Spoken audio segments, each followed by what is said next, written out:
नमस्कार, हिमाचल समय देख रहे हैं आप। बवासीर एक ऐसी बीमारी बन चुकी है जो कि सभी एज ग्रुप के लोगों को हो रही है। बच्चे हैं, बुजुर्ग हैं, महिलाएं हैं, किसी भी एज ग्रुप का कोई भी व्यक्ति है, आज की डेट में इस बीमारी से कहीं ना कहीं ग्रसित है। और इस बीमारी का इलाज हालांकि एलोपैथी में भी है, आयुर्वेदा में भी है, लेकिन अगर हम एलोपैथी की बात करें तो ऑपरेशन ही इस बीमारी का एकमात्र इलाज है। लेकिन आज हम आपको एक ऐसा तरीका इस बीमारी के इलाज का बताने जा रहे हैं जिसके माध्यम से आप ऑपरेशन से बच सकते हैं। जी हाँ, हम बात कर रहे हैं होम्योपैथी मेडिसिन की। होम्योपैथी मेडिसिन 3 से 4 महीने तक लेने के बाद आप इस बीमारी से छुटकारा पा सकते हैं। और हमारे साथ डॉक्टर अमित द्वाश हैं जो कि होम्योपैथी स्पेशलिस्ट हैं, जो आपको बताएंगे किस तरह से ये बीमारी होती है, किन लोगों को होती है, किस तरह का लाइफस्टाइल आपको फॉलो करना होगा अगर इस बीमारी से बचना है। तो इन तमाम विषयों पर हम डॉक्टर अमित से बात करेंगे जो आपको डिटेल में बताएंगे। डॉक्टर साहब, स्वागत है आपका।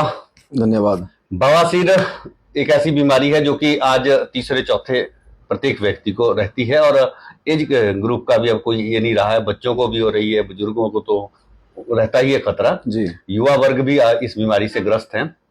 सबसे पहले तो आप ये बताएं कि इस बीमारी के होने की वजह क्या रहती है, किस वजह से ये बीमारी होती है? देखिए, बीमारी का सबसे बड़ा कारण होता है हमारा गलत खान पान। जी। अगर हम गलत खान पान अपनाते तो बीमारी होती है। जी। इस बीमारी के पीछे जो मेन वजह होती है वो होती है कॉन्स्टिपेशन। कॉन्स्टिपेशन की वजह से ये प्रॉब्लम होती है। अक्सर हम देख रहे हैं कि लोग स्ट्रीट फूड खा रहे हैं, फास्ट फूड ले रहे हैं, टाइमिंग सही नहीं है खाना खाने की। बच्चे, छोटे छोटे बच्चे कुरकुरे, चाउमीन, मोमोज ये सब खा रहे हैं, जिसकी वजह से कॉन्स्टिपेशन की समस्या होती है। और कॉन्स्टिपेशन की समस्या होने पर जब बंदा जोर लगाता है तो हमारी जो रेक्टल वेन्स हैं वो डायलेट हो जाती है, फूल जाती हैं। जी हाँ, ये मस्से नहीं होते, पहली बात। ये खून की नसें होती हैं जो जोर लगाने पर फूल जाती हैं। जैसे जिम करने पर, वजन उठाने पर हमारे हाथों पैरों की नसें फूल जाती हैं, ठीक इसी प्रकार जोर लगाने पर ये नसें फूल जाती हैं। इनको पाइल्स कह दिया जाता है। तो एक तो हमारा गलत खान पान हो गया, यानी कि जो कॉन्स्टिपेशन को चीज़ें बढ़ावा दे रही हैं। उसमें अगर हम एग्जांपल के तौर पर बात करें तो ये मान के चलिए, अगर आप बहुत ज़्यादा मैदे से बना खाना खा रहे हैं तो उसके लिए आप कैटेगरी में आ सकते हैं। सेकंड थिंग, छोटे जो बच्चे हैं, जो बहुत छोटे बच्चे हैं, जो दूध फीड कर रहे हैं, अक्सर आप लोग भी ध्यान दीजिएगा, अगर आपके घर में कोई छोटा बच्चा है और वो दूध पी रहा है तो उसका जो दूध है वो एल्यूमिनियम के बर्तन में आपने गर्म नहीं करना है, क्योंकि एल्यूमिनियम एक स्लो पॉइजन है और जो कि नर्वस सिस्टम को हमारे पायरेटिक कंडीशन में ले जाता है, और इसका सबसे बड़ा असर हमारी जीआईटी पर पड़ता है। तो कॉन्स्टिपेशन रहना बच्चे को शुरू आती है, बच्चा जोर लगाता है, जोर लगाने से उसको प्रॉब्लम हो सकती है, पाइल्स भी हो सकती है और फिशर भी हो सकता है। सेकंड थिंग, कई लोग ऐसे हैं जो कि मसाले वाले खाना खा रहे हैं लेकिन उनका पिंडा गर्म है। अकॉर्डिंग टू आयुर्वेद अगर हम बात करें तो वात, पित्त, कफ 3 दोष हैं। तो अगर पिंडा बहुत गर्म है, पित्त प्रवृत्ति है, तो ऐसे लोग मसालों का सेवन या गर्म चीज़ों का सेवन करने से भी जिनको प्रॉब्लम आती है। इवन यहाँ तक कि कई लोग तो ये भी कहते हैं कि सर अगर हम आलमंड्स लेते हैं, बादाम लेते हैं या अलसी ले लेते हैं तो उससे भी प्रॉब्लम आती है, या फिर लाल मिर्च खाने से भी हमें प्रॉब्लम आती है। तो ऐसे वो कैटेगरी के लोग हैं जिनको पित्त प्रवृत्ति है, शरीर के अंदर गर्मी ज़्यादा है। ऐसे लोग अगर मसालेदार चीज़ें खाते हैं, हाईली सीजन फूड खाते हैं, और इसके अलावा बादाम या अखरोट का सेवन करते हैं, अलसी का करते हैं, तो वो लोग भी इस कैटेगरी में आते हैं। ध्यान बस इतना रखना है कि मैं मना, किसी की चीज़ के लिए, सेवन के लिए मना नहीं कर रहा हूँ, लेकिन हर चीज़ का एक मौसम है। जैसे अब गर्मी आ चुकी है तो हम हल्के कपड़े पहन रहे हैं, ठीक इसी तरह से गर्मी आने पर अपने खाने में और सुधार करें, अदरवाइज और प्रॉब्लम बढ़ सकती है। जी बिल्कुल जी।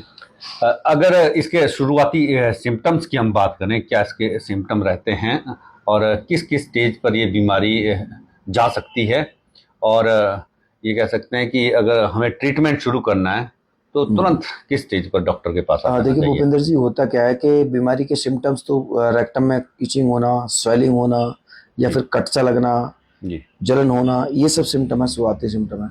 लेकिन ये सिम्टम टिल एंड तक बने होते हैं, कई लोगों टिल एंड तक बने होते हैं। डिपेंड ये करता है बीमारी कौन सी ग्रेड में है, फर्स्ट ग्रेड में, सेकंड ग्रेड में, थर्ड ग्रेड में। फर्स्ट ग्रेड में हम देखते हैं कि हल्की सी स्वेलिंग आती है रेक्टम में, लैट्रिन पास करते समय स्वेलिंग आएगी, और कई लोगों को वो स्वेलिंग स्वतः ही अपने आप ठीक हो जाती है।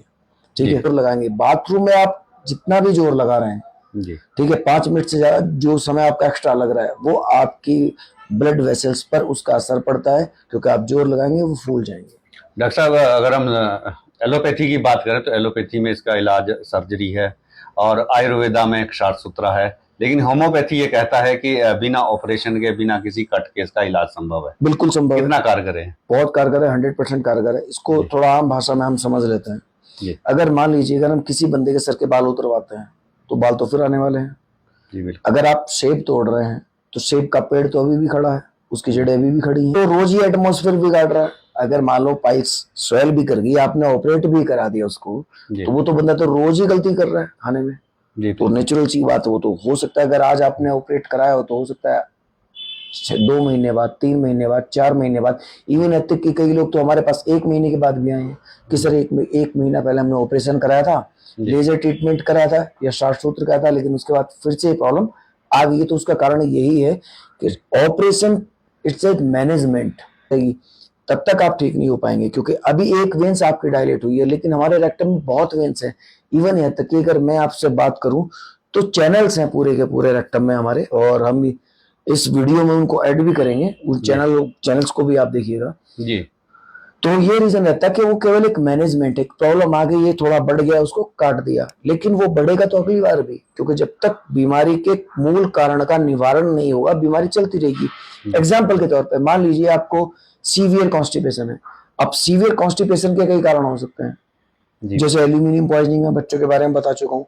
कई महिलाएं ऐसी हैं जिनके कमर में इंजेक्शन लगता है, या कई पुरुष ऐसे हैं जिनका गॉल ब्लैडर रिमूव होता है, कमर में इंजेक्शन लगता है। तो जब तक वो एनेस्थीसिया का असर बॉडी पर रहता है तब तक कॉन्स्टिपेशन आपको होता है, क्योंकि आपकी जो बड़ी आंत है उसकी प्रॉपर मूवमेंट नहीं हो पाती, खाना जो है वो रेक्टम तक लेट पहुंचता है, जिसकी वजह से लैट्रिन हार्ड हो जाती है। तो रूट कॉज जो है बीमारी का वो दूर करना पड़ता है। जो ऑपरेशन है वो is just management, is not a treatment.